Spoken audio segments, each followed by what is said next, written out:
So this presentation covers the life and times of William Shakespeare in general, just a little overview of the bard. So life details. He was born in 1564 at Stratford-upon-Avon on April 23rd. In the mid to late 1580s, he arrived in London.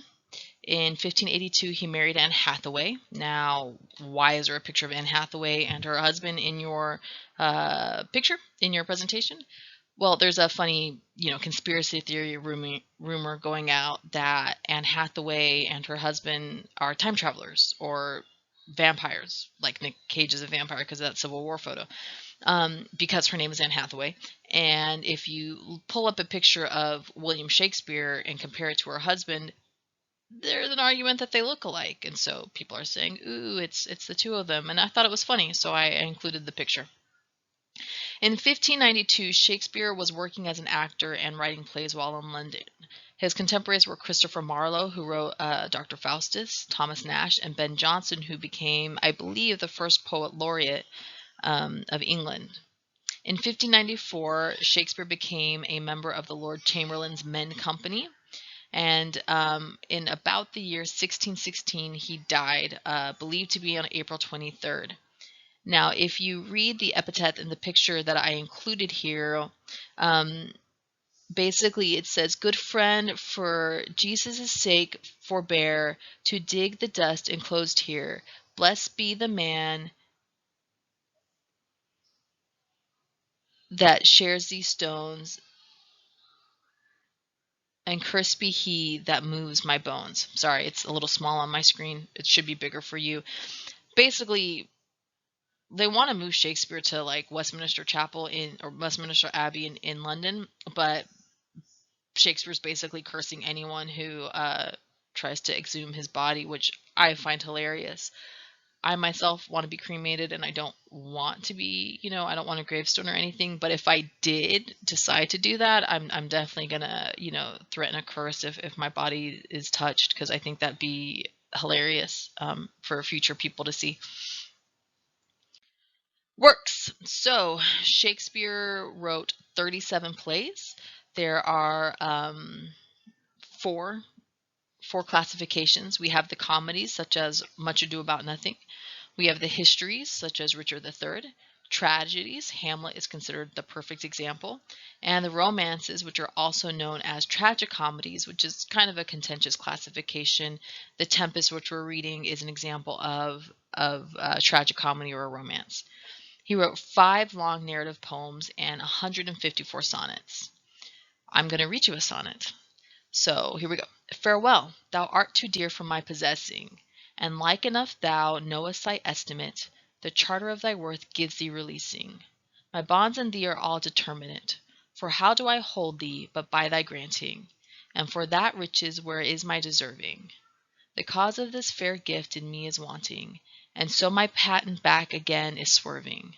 Thyself thou gavest, thy own worth then not knowing, or me to whom thou gavest it else mistaking. So thy great gift, upon misprison growing, comes home again, on better judgment making. Thus have I had thee, as a dream doth flatter, in sleep a king, but waking no such matter." It's very pretty.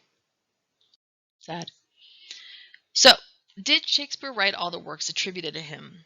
Basically, there's this rumor going about, or conspiracy theory, I guess, that Shakespeare did not write all these plays. It would be physically impossible for a man to write so many words. He knew something like, I don't remember the exact number. We're going to say 3,000 words when the average human being knows like 1,000.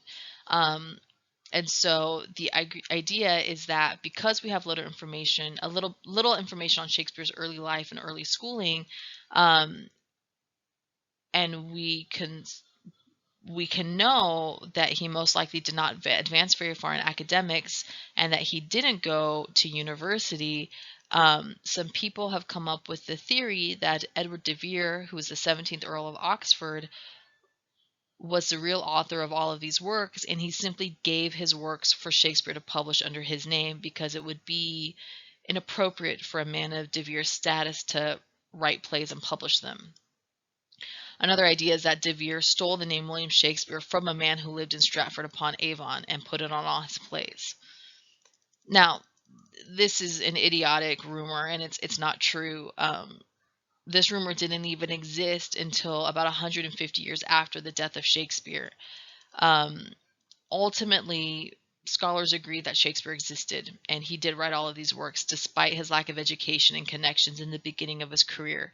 He's referenced by many contemporary poems, letters, and plays as a person living in London and writing these works. So it's just, one of those things that randomly pops out, but you can, if anyone ever says, well, Shakespeare didn't write everything, you can say, aha, actually he did.